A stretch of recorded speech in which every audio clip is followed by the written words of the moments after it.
Hello friend, দেখো আজ চলে এসেছি পিঙ্কি শর্টস নিয়ে। আজ তোমাদের কি দেখাই, দেখো এমন একটা জিনিস তোমরা সকলেই খেয়েছো, আশা করি চিনতেও পারছো। কি বলো তো? একদম ঠিক ধরেছো, কচুর শাক।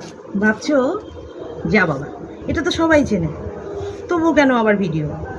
কি আর বলবো বলো, আমি রান্নার জগতে একদমই নতুন, একেবারেই নতুন বলতে পারো।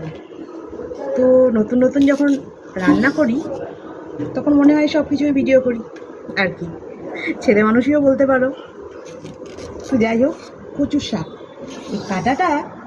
এই কাটাটাও আমি জানতাম না আগে কীভাবে কাটতে হয়, তবে খেতে খুব ভালোবাসি। যখন ওই ইলিশ মাছের মাথা দিয়ে কচুর শাকটা হয় না, ওরে বাবা, তখন আর কে দেখে, আমি একাই 100। তো যাই হোক, তো আজ কচুর শাকটা কাটছি, কাটাটাও শিখেছি। হয়তো হচ্ছে কিংবা হচ্ছে না, জানিও না, বুঝতেও পারছি না। তো কেটে রাখছি, এটা তো রান্নার সময় কাটলে অনেক সময় লাগবে, আগে থেকে একটু কেটে দিচ্ছি, রান্না করব। একদম ঠিক ধরেছ, ইলিশ মাছের মাথা দিয়েই রান্না করব। তবে নারকেল কোড়া দিয়েও অনেকেই খেতে ভালোবাসে এই শাক, আমিও ভালোবাসি, আমিও ভীষণ ভালোবাসি। তবে আজকে এই শাকটা আমি করব ইলিশ মাছের মাথা দিয়ে। তোমরা আমার মতো কে কে কচু শাক প্রেমী একটু বলো তো? কচু শাক খেতে সবাই নিশ্চয়ই ভালোবাসো, এমন কেউ নেই যে কচু শাক ভালোই বাসে না।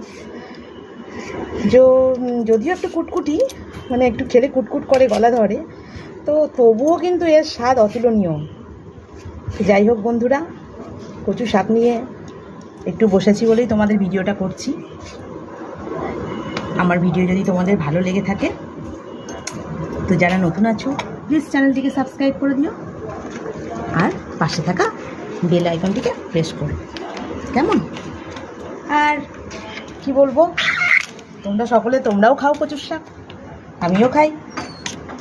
বেশ, আজ তাকে রাখি, আজ এই পর্যন্তই, টাটা।